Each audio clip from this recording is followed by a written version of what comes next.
Hello friends, यहाँ पे हम क्लास 10th का ऑब्जेक्टिव मैथ देख रहे हैं 2024 के लिए। इस सीरीज में आपको जो है बीबीडी गाइड से टोटल उसका जो ऑब्जेक्टिव क्वेश्चन है वो आपको कराया जाएगा।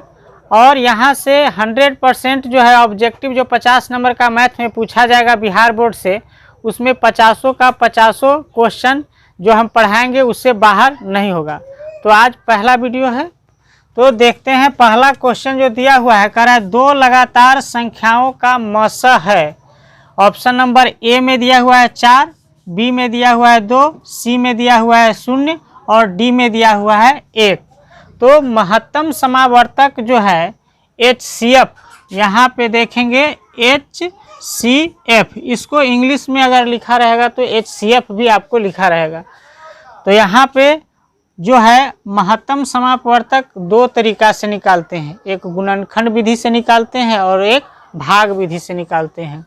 तो दो लगातार संख्या है, तो लगातार संख्या का मतलब हो गया क्या, 4 5 दो लगातार हो गया। या आप ले लीजिए 8 9, मतलब लगातार होना चाहिए। जो भी संख्या लीजिएगा वह कैसा होना चाहिए, लगातार होना चाहिए, मतलब क्रमागत होना चाहिए। आप कुछ भी लीजिए, तो हम यहाँ पे ले लेते हैं 8 और 9, लगातार संख्या है। 8 के बाद क्या आता है 9। यहाँ प्रश्न में कह रहा है दो लगातार, तो दो लगातार संख्या हम ले लिए, तो हम आपका ये वाला संख्या ले लिए। क्लियर। तो यहाँ पे पहला रूल है, रूल जो है आपका हम बता रहे हैं महत्तम समावर्तक की गुणनखंड विधि से हम इसका मसा निकालने का प्रयास करेंगे। तो मसा निकालने के लिए सबसे पहले 8 का गुणनखंड करेंगे, तो 2 से भाग देंगे, 2 चौका 8, फिर 2 से लगेगा 2 दूना 4, फिर 2 से लेंगे तो एक मर्तबा में आपका 2 लग जाएगा। तो 8 का जो आपका गुणनखंड हुआ, 8 का गुणनखंड कितना प्राप्त हुआ, 2 गुने 2 गुने 2। फिर 9 का हम यहाँ पे निकाल ले रहे हैं, तो 9 का अगर आप गुणनखंड यहाँ पे निकालेंगे, 9 का यहाँ पे गुणनखंड निकालिए, तो 3 से 3 तिहाई 9। तो आपका यहाँ 9 का जो गुणनखंड आपका क्या प्राप्त हुआ, 3 गुने 3।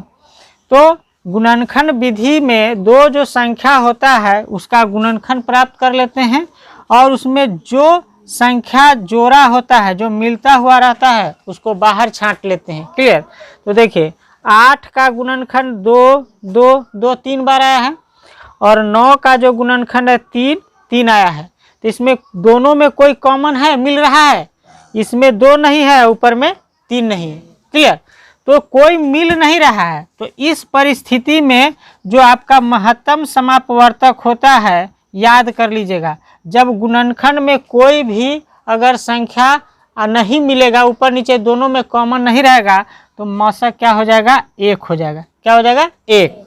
जैसे अगर इसमें मिलता, जैसे अगर 2 इसमें भी है 2 इसमें भी है, तो दोनों में से 1 छांट लेते। 3 अगर मिलता, 3 ऊपर भी रहता और 3 नीचे भी रहता, 1 बाहर कर लेते और दोनों को गुना कर देते हैं, जो प्राप्त होता है वह क्या हो जाता, हमारा मसा हो जाता। लेकिन जब दोनों संख्या में कोई भी संख्या नहीं मिलेगा, तो उसका महत्तम समापवर्तक क्या हो जाता है, 1। भाग विधि से तो आप सीखे होइएगा। चलिए, जैसे 9 में हम क्या करेंगे, 8 से भाग देंगे, यही ना करते हैं।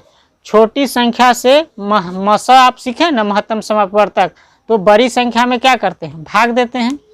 तो यहाँ पे दो लगातार संख्या जो हम लिए थे 8 और 9 लिए थे, उसमें 9 बड़ा है, तो 8 से हम क्या करेंगे, भाग देंगे।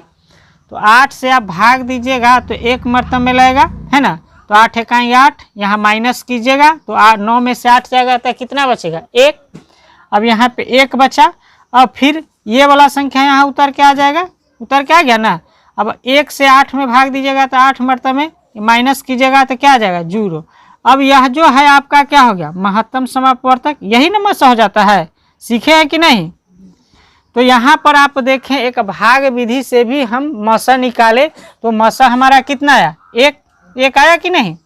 और गुणनखंड विधि में हमने बताया कि जब कोई भी फैक्टर कॉमन नहीं हो, तो उस परिस्थिति में उस संख्या का, दोनों संख्या में से अगर दोनों संख्याओं के गुणनखंड में से कोई भी संख्या अगर कॉमन नहीं हो, तो उसका मसा क्या लिख देंगे, 1। तो कोई भी बड़ा संख्या रहेगा, अगर उसमें नहीं मिल रहा है, जोड़ा नहीं मिल रहा है, तो क्या करेंगे, उसका डायरेक्ट मसा क्या लिखेंगे, 1। या तो आप भाग दीजिए, छोटी संख्या में बड़ी संख्या में से भाग दीजिएगा तो उसका भी मशक कितना हो जाएगा, देख रहे हैं ना, एक हो गया ना। तो यह जो क्वेश्चन आपका एग्जाम में रहेगा ही रहेगा इस तरह का मशक निकालने के लिए। तो मशक को इंग्लिश में क्या कहते हैं, HCF। तो यह जो क्वेश्चन है नोट कीजिए।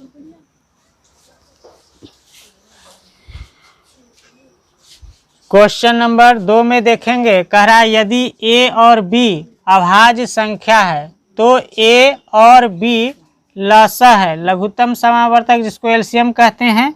और ऑप्शन आपका दिया हुआ है, A में A दिया हुआ है, B में B दिया हुआ है, C में AB दिया हुआ है और D में A या B दिया हुआ है। तो देखिए यहाँ पे जो है संख्या हमारा क्या माना गया है, A और B माना गया है। तो इसी में से हमारा लघुत्तम समापवर्तक निकालना है। तो लघुत्तम समापवर्तक आपको निकालने के लिए क्या करते हैं, लसन निकालने के लिए उस संख्या का गुणनखंड करते हैं और उसमें से जो रहता है उसको क्या करते हैं, सबसे बड़ा फैक्टर रहता है उसको क्या कर देते हैं, निकालते हैं। तो देखिए 2 संख्या है उसका लघुत्तम निकालना है, तो वह संख्या A हो सकता है, बिल्कुल नहीं हो सकता है। मान लीजिए कि एगो A संख्या है और एगो B संख्या है, तो खाली A तो होगा नहीं, अगर नहीं मालूम है तो। अगर जो संख्या नहीं मालूम रहता है, मान लीजिए कि संख्या, तो वो दोनों संख्या को लघुत्तम क्या होगा, गुना कर देंगे।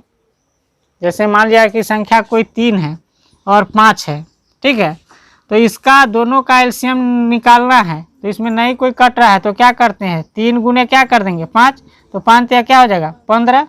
तो क्या किए क्या कि दोनों संख्या को गुना कर दिए। ऐसा तो नहीं ना किए कि केवल 3 इसका आंसर होगा चाहे 5 है, यह आंसर नहीं।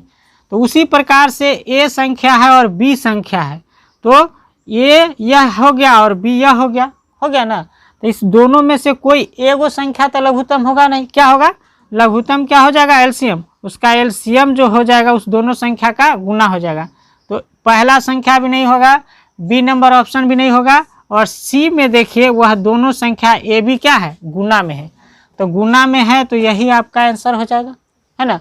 तो 2 संख्या A और B दिया हुआ है और नहीं पता है तो उसको हम काटेंगे कैसे, नहीं पता कैसे काटेंगे, तो उस दोनों संख्या को क्या कर देंगे, गुना कर देंगे, वही लघुत्तम हो जाता है। ये बात मालूम है कि नहीं। अगर जो संख्या आपस में कॉमन नहीं हो, किसी पहाड़ा से नहीं कटेगा, तो उस दोनों संख्या को क्या करते हैं, गुना कर देते हैं। जैसे 3 और 5 का अगर लघुत्तम आपसे पूछेगा, एलसीएम पूछेगा, तो क्या कीजिएगा। अब तो इसमें से कोई ऐसा संख्या है नहीं कि 2 से दोनों कट जाए या 3 से दोनों कट जाए, तो दोनों को क्या किए हैं, गुना कर दिए हैं। या आप कटेगा फिर भी अगर गुना कर दीजिएगा तब भी वो एलसीएम प्राप्त हो सकता है कि नहीं। तो डायरेक्ट हम क्या किए हैं, यह A और B को क्या है, यहाँ कुछ नहीं है, इसका मतलब क्या है, गुना का चिन्ह है, तो ऑप्शन नंबर C हो जाएगा। तो इस तरह का भी क्वेश्चन आपसे पूछेगा, और जो भी क्वेश्चन इंपॉर्टेंट होगा हम आपको बता दिया करेंगे कि VVI है, उस टाइप का क्वेश्चन रहेगा। पहला क्वेश्चन की तरह एक क्वेश्चन आपसे पूछेगा ही पूछेगा, ठीक है। तो सबसे पहले कह रहा है, और इसमें समझने की क्या बात है कि यदि A और B अभाज्य संख्या है, तो सबसे पहला तो यह भी बात हो गया कि अभाज्य संख्या किसको कहते हैं। तो अभाज्य संख्या हम उसे कहते हैं जो एक और स्वयं के अलावा किसी और से न कटे। अभाज्य संख्या यहाँ पहले ही दे दिया है कि A और B अभाज्य संख्या है, तो अभाज्य संख्या हम उसको कहते हैं या तो एक से कटेगा या खुद से कटेगा, क्लियर। तो वह संख्या क्या कहलाएगा, अभाज्य संख्या। तो यह जो संख्या A और जो B है वह अपने के अलावा तो किसी से कटने वाला नहीं है ना। तो ऐसा तो कोई संख्या ही नहीं होगा जो यह कोई पहाड़ा इसको काट दे। यह दोनों संख्या क्या होगा, जो उसको कोई पहाड़ा नहीं काट सकता है, या तो एक से कटेगा या खुद से कटेगा। जैसे 3 है तो 3 को आप 1 से काट सकते हैं या 3 से काट सकते हैं, 5 को 1 से काट सकते हैं या 5 से काट सकते हैं। तो ऐसी संख्या जो एक और स्वयं के अलावा किसी से नहीं कटता है उसे हम क्या कहते हैं, अभाज्य संख्या कहते हैं। तो यह तो फिक्स हो गया कि वह संख्या कटने वाला किसी से नहीं है। तो जब कटने ही वाला संख्या नहीं है तो क्या कर देंगे, गुना कर देंगे, डायरेक्ट गुने ना करेंगे, क्लियर। तो इसीलिए हम डायरेक्ट क्या करेंगे, गुना करेंगे। तो ऑप्शन नंबर C हो जाएगा। में देखिए करा निम्नलिखित में से कौन सी अभाज्य संख्या है। तो अभी थोड़ा देर पहले अभाज्य संख्या के बारे में देखे थे ना, किसको कहते हैं? वैसी संख्या जो एक और स्वयं के अलावा किसी से न कटे उसे क्या कहते हैं? अभाज्य संख्या। तो यहाँ पे ए नंबर ऑप्शन में 27 दिया हुआ है, तो 27 3 से भी कटेगा, 9 से भी कटेगा, कटेगा कि नहीं? तो यह संख्या अभाज्य संख्या नहीं होगा। 35 7 से भी कटेगा और 5 से भी कटेगा, तो यह भी संख्या अभाज्य संख्या नहीं होगा। 13 जो है 1 और 13 के अलावा किसी और से कटेगा नहीं, तो आंसर कौन हो जाएगा? 13। 56 कटेगा कि नहीं? कटेगा, 2 से भी कटेगा।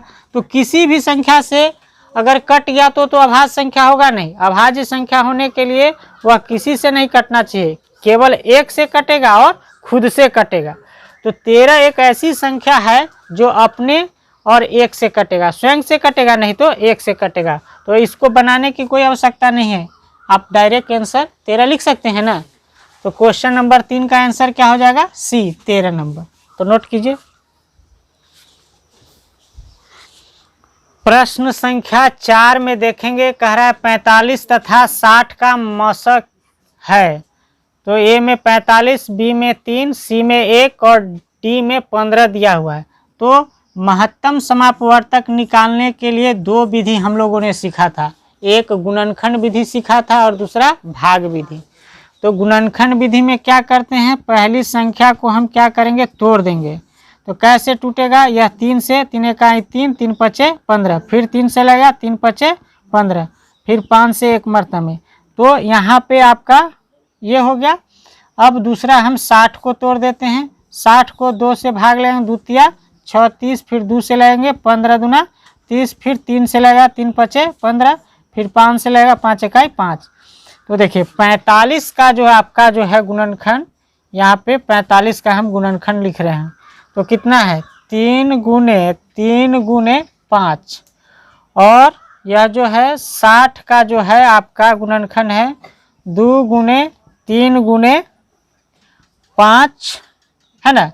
तो देखिएगा यहाँ पे कॉमन जो मिल जाएगा, नहीं अगर मिलता, अगर दोनों में कॉमन नहीं मिलता तो क्या करते? उसका मशक कितना हो जाता? डायरेक्ट क्या हो जाता है? 1 हो जाता। अभी बताए थे।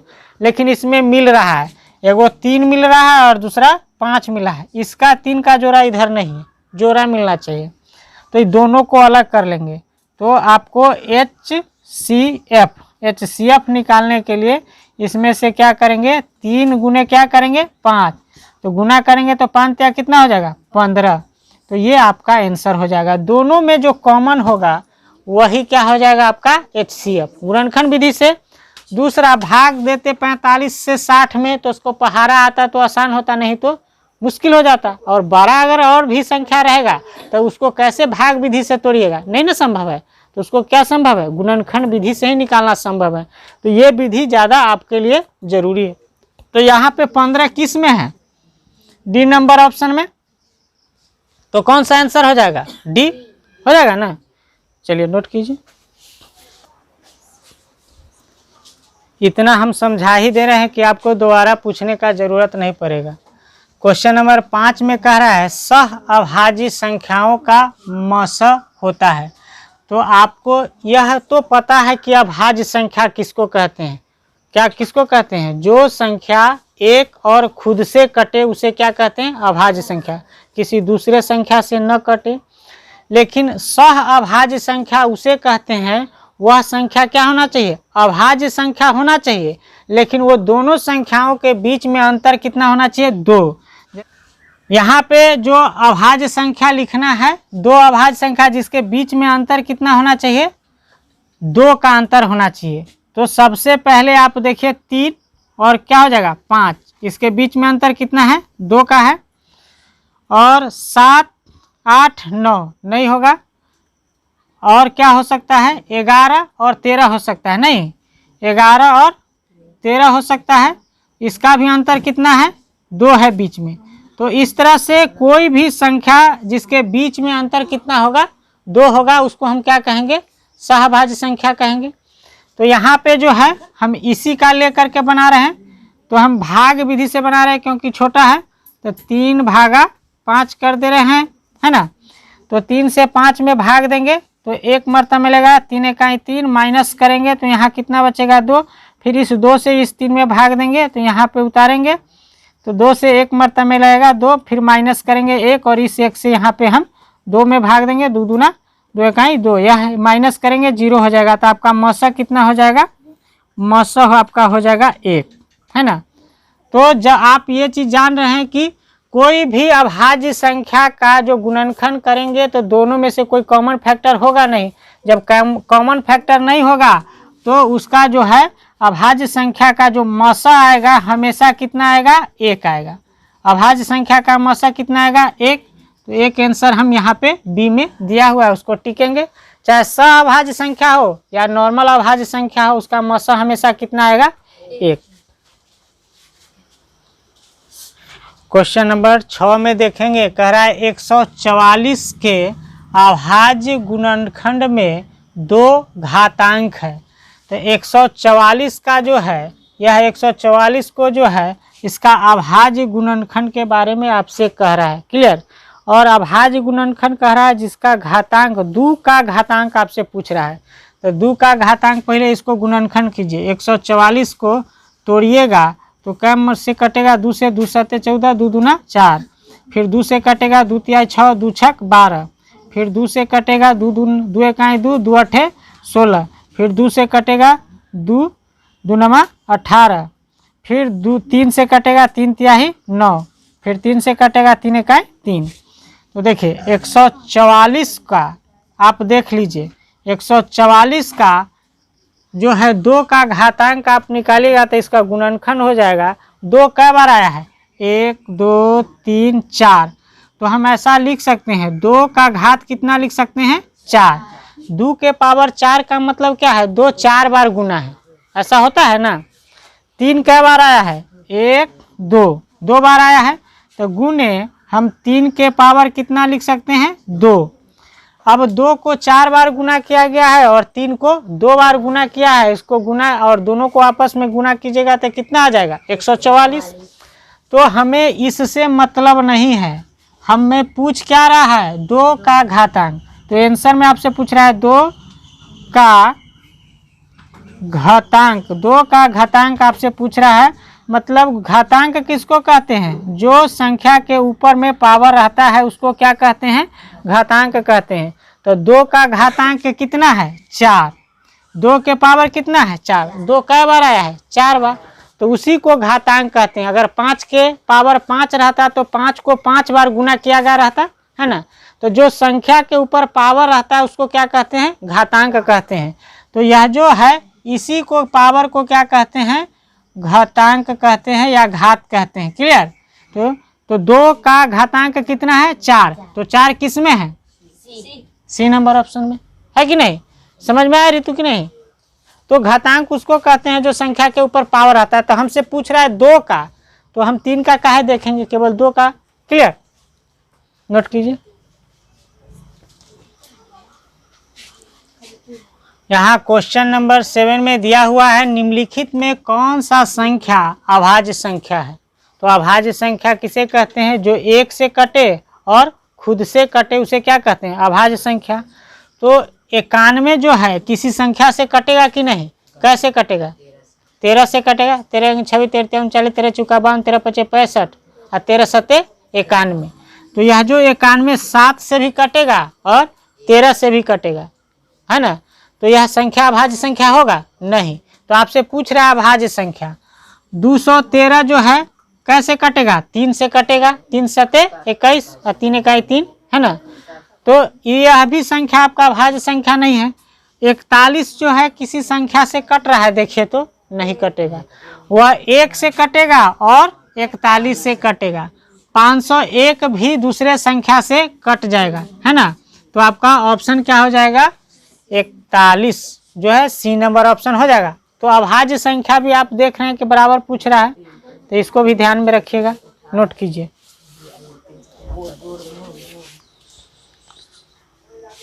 क्वेश्चन नंबर 8 में देखेंगे, कह रहा है किसी पूर्णांक p के लिए प्रत्येक सम पूर्णांक का रूप है। तो सबसे पहले पूर्णांक संख्या किसे कहते हैं, आपको याद होगा जब रेखा जो है रेखा पे जब हम संख्या को संख्या रेखा पे संख्या को दर्शाते हैं, प्राकृत संख्या किसे कहते हैं? तो जो गिनती की संख्या है उसे हम क्या कहते हैं? प्राकृत संख्या।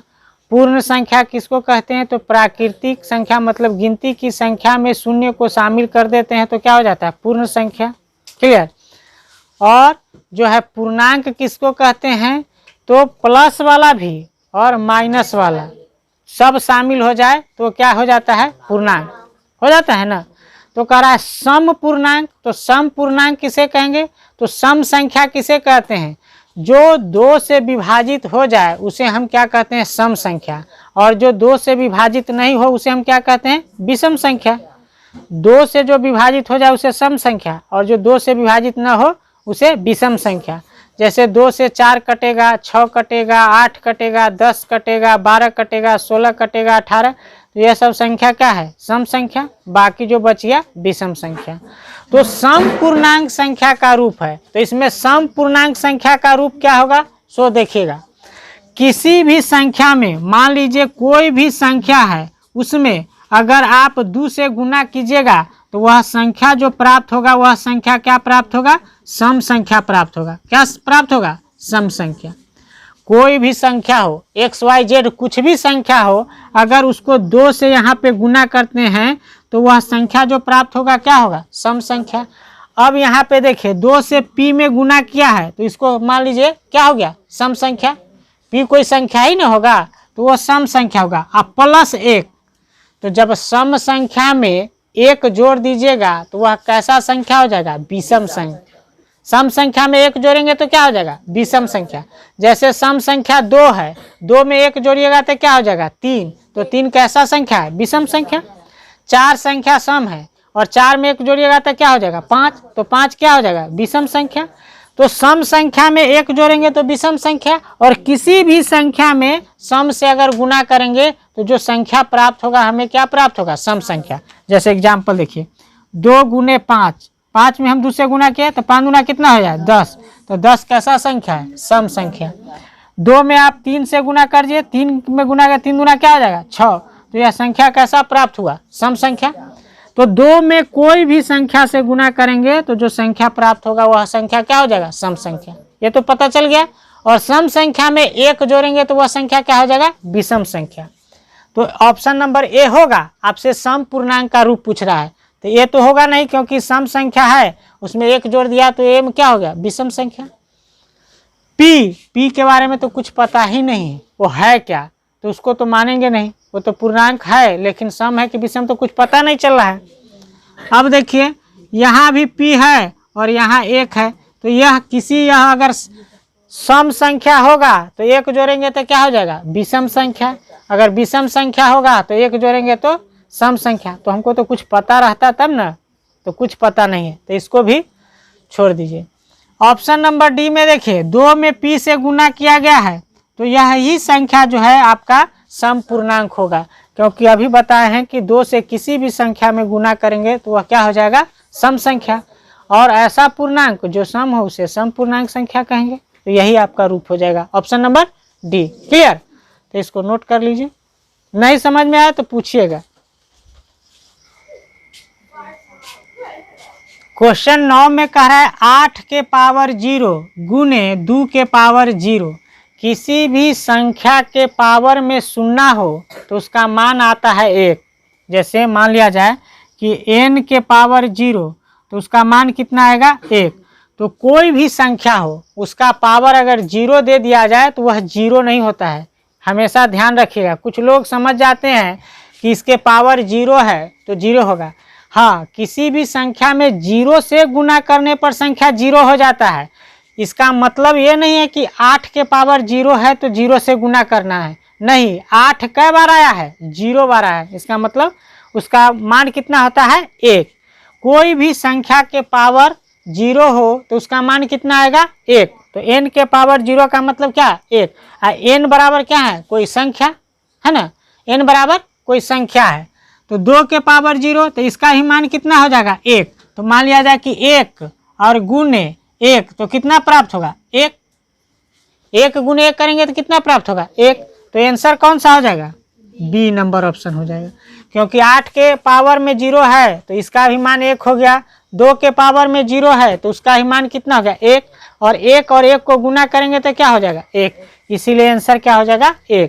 तो यही चीज़ सीखना था कि किसी भी संख्या का घात अगर 0 हो तो उसका मान कितना होता है 1।